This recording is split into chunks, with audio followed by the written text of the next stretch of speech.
Good morning students. आज का हमारा टॉपिक है लेग्यूमिनोसी फैमिली, जिसे अपन फैबेसी कहते हैं, उसकी सब फैमिली माइमोसोइडी के बारे में आज हम पढ़ेंगे। तो सबसे पहले अपन इसका वर्गीकरण या क्लासिफिकेशन देखते हैं। तो ये इसका क्लासिफिकेशन है। किंगडम है प्लांटी, डिवीज़न या प्रभाग एंजियोस्पर्मी, डिवीज़न फेनेरोगैम्स। फेनेरोगैम्स के अंतर्गत दो सब डिवीज़न आते हैं, एक तो आते हैं जिम्नोस्पर्म और एक आते हैं एंजियोस्पर्म। तो क्योंकि ये एंजियोस्पर्म की फैमिली है, आवृत बीजी की, इसीलिए एंजियोस्पर्म सब डिवीज़न। क्लास डाइकोटिलिडनी, डाइकोटिलिडनी में आते हैं द्विबीजपत्री। ये एक द्विबीजपत्रियों का कुल है।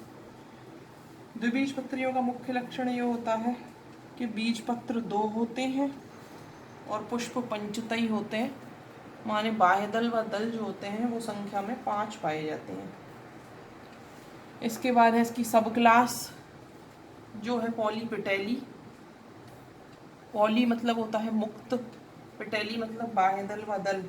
जिनमें बाह्यदल व दल मुक्त या स्वतंत्र पाए जाते हैं वो पॉलीपेटेली के अंतर्गत आते हैं। श्रृंखला है कैलिसीफ्लोरी। कैलिसीफ्लोरी में जो फैमिलीज आती हैं उनमें पुष्प या तो परिजायांगी या फिर उपरिजायांगी अवस्था में होते हैं, यानी या तो पेरीगाइनस या इपीगाइनस कंडीशन पाई जाती है। गण है रोजेल्स। रोजेल्स का मुख्य लक्षण है कि इसमें अंडक एक या एक से अधिक होते हैं और पुष्पासन जो होते हैं वो प्याले के समान पाया जाता है। फैमिली है लेग्यूमिनोसी, जिसका नाम अब बदल के फैबेसी कर दिया गया है नई नामकरण पद्धति के अनुसार। इसको तीन बेंथम मुगल ने इनको तीन सब फैमिली में बांटा था, माइमोसोइडी, सीजल पिनोइडी और पेपिलियोनेटी। तो ये जो है ये फैमिली है माइमोसोइडी, सब फैमिली है माइमोसोइडी। फैमिली है लेग्यूमिनोसी और उसके अंतर्गत आती है सब फैमिली माइमोसोइडी। तो अपन इसके बारे में पढ़ते हैं। सबसे पहले इसका वितरण। वितरण जो है, वितरण अपन देखें कि ये इसमें कितने वंश हैं, कितनी प्रजातियां हैं, कहाँ कहाँ पाई जाती हैं। तो देखें सबसे पहले पूरे वर्ल्ड में, पूरे संसार में इसके 56 तो जेनरा हैं और 2800 की जातियां हैं, यानी इसके 56 तो वंश हैं और 2800 की जातियां जो पूरे संसार में मिलती हैं। इसके जो पादप होते हैं वो मुख्यतः विश्व के उष्ण कटिबंधीय व उपोष्ण भागों में पाए जाते हैं, यानी ट्रॉपिकल और सब ट्रॉपिकल रीजन्स में इसके प्लांट्स मिलते हैं। यदि अपन भारत की बात करें तो भारत में इसकी 90 प्रजातियां मिलती हैं, जो मुख्य रूप से अगर अपन देखें तो किन जगहों में पाई जाती हैं, राजस्थान में, बिहार में, आंध्र प्रदेश में, गुजरात में, उड़ीसा में, पंजाब में व मध्य प्रदेश में पाई जाती हैं। कुछ जातियां वैसे इसकी अंडमान निकोबार द्वीप समूह में और आसाम में भी मिलती हैं। कुछ जाति ऐसी होती है इसकी जो जलीय प्रकृति की होती हैं, जैसे नेपचूनिया ओलरेशिया एक पादप है इस उपकुल का जो जलीय पादप होता है। अब अपन बात करते हैं इसकी हैबिट की, किस तरीके की प्रकृति होती है इसके पादपों की।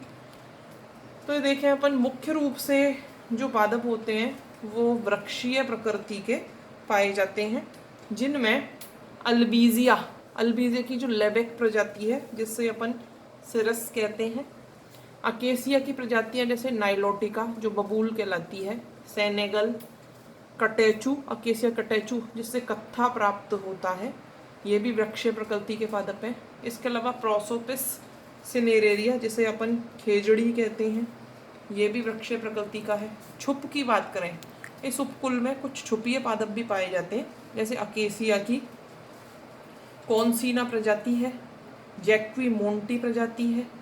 इसी तरीके से इसका एक और प्लांट है डाइक्रोस्टेकीज सिनेरिया।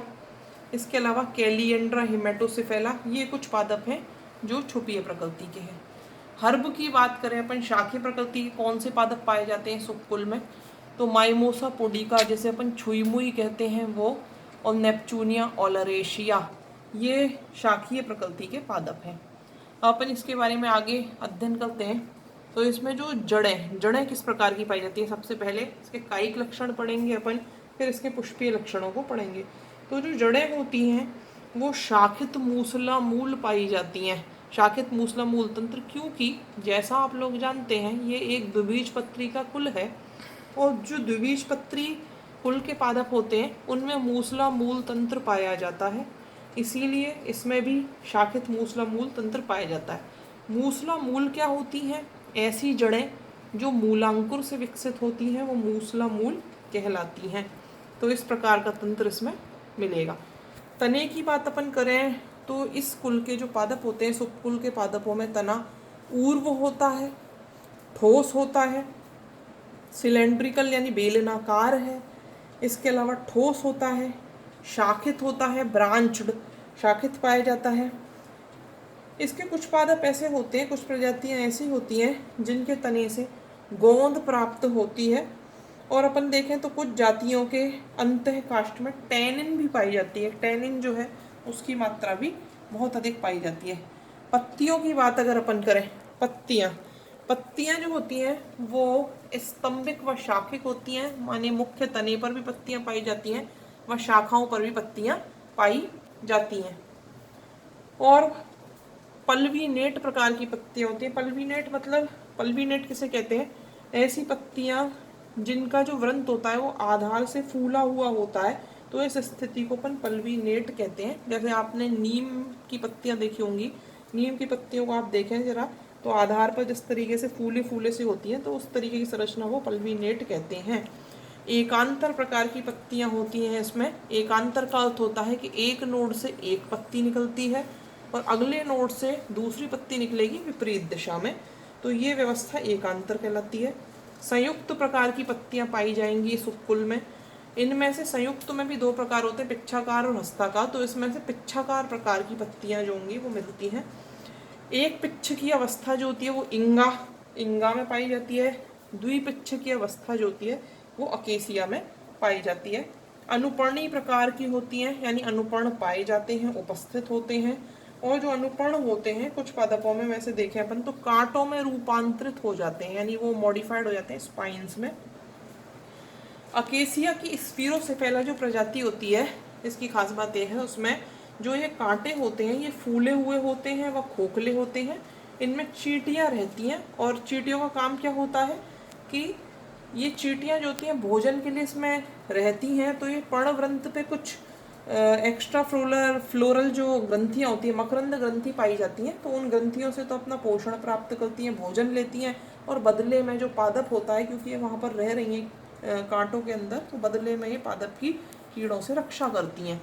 तो इस तरीके से ये जो है ये एक तरीके से सहजीवन का उदाहरण है। इसी तरीके से अपन माइमोसा पुडिका देखें। माइमोसा पुडिका नेपचूनिया की जो पत्तियां होती हैं वो स्पर्श के प्रति संवेदनशील होती है, यानी जैसे आप छुएंगे तो वो बंद हो जाती हैं, छूने से बंद हो जाती हैं। अकेसिया मेलेनोजाइलोन और रिकर्वा ऐसी प्रजाति हैं जिनमें जो पत्तियां होती हैं वो पर्णाभ वृंत में रूपांतरित हो जाती हैं। ये पर्णाभ वृंत क्या होता है? ये चपटी और हरे रंग की संरचना होती है, जल की हानि रोकने के लिए संरचना बनती है। तो जो व्रंत होता है वो चपटा हरा हो जाता है, पत्तीनुमा हो जाता है। फोटोसिंथेसिस का काम जो है वो व्रंत करता है, और जो पत्तियां होती हैं वो बिल्कुल छोटी छोटी, बहुत छोटे आकार की हो जाती हैं। संरचना को अपन पर्णाभ व्रंत कहते हैं। एंटाडागिगास में अपन देखें तो टेंड्रिल बन जाती है। टेंड्रिल मतलब प्रतान का निर्माण हो जाता है। पर्ण की जो पिच्छाक्ष होती है वो प्रतान में रूपांतरित हो जाती है। प्रतान का क्या कार्य होता है? प्रतान जो होती है वो आरोहण में मदद करती है, आरोहण में। तो ये हो गई इसकी लीफ की बात। अपन देखते हैं इसका आगे का। पुष्पक्रम की अपन बात करें तो जो पुष्पक्रम होता है हेड प्रकार का पाया जाएगा। हेड मतलब मुंडक। ये जो मुंडक है इस तरीके का पुष्पक्रम मिलता है अकेसिया की सेनेगल प्रजाति में मिलेगा। ये जो हेड है ये असीमाक्षी का एक प्रकार है। असीमाक्षी पुष्पक्रम जैसा आप लोग जानते हैं कि असीमाक्षी में मुख्य अक्ष की वृद्धि असीमित होती है और पुष्प जो होते हैं वो अग्राभिसारी क्रम में व्यवस्थित रहते हैं।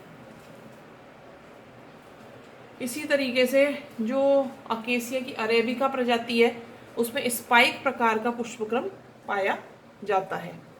पुष्प की बात अपन करें, पुष्प सहपत्री होते हैं, ससाइल वृंतहीन होते हैं, पुष्प सहपत्री होते हैं, पूर्ण या अपूर्ण कोई भी स्थिति पाई जा सकती है। द्विलिंगी होंगे, यानी एक ही पुष्प में नर व मादा जननांग दोनों उपस्थित होंगे। एक्टिनोमॉर्फिक माने त्रिज्या सम्मित होते हैं, किसी भी तरफ से अपन उसे काटें दो बराबर भागों में काटा जा सकता है। और पेंटामेरस होते हैं माने पंचतई है, बाह्य दल व दल की संख्या जो होती है सामान्यतः 5 होती है, लेकिन कभी कभी ट्राईमेरस या टेट्रामेरस कंडीशन भी पाई जा सकती है, माने 3 हो सकता है बाह्य दल या 4 भी हो सकता है किसी किसी पादप में।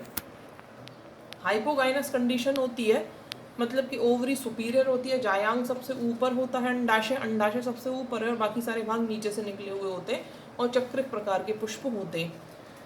और अपन बाह्य दल की बात करें तो सामान्य स्थिति है 5 बाह्य दलों का पाया जाना, लेकिन 4 भी पाए जाते हैं, जैसे कि जो माइमोसा पुडिका होती है छुई मुई, उसमें 4 बाह्य दल पाए जाते हैं। गैमोसेपेलस कंडीशन होती है, यानी संयुक्त बाह्यदलीय अवस्था होती है, पार्किया इत्यादि में इस तरह की स्थिति पाई जाएगी।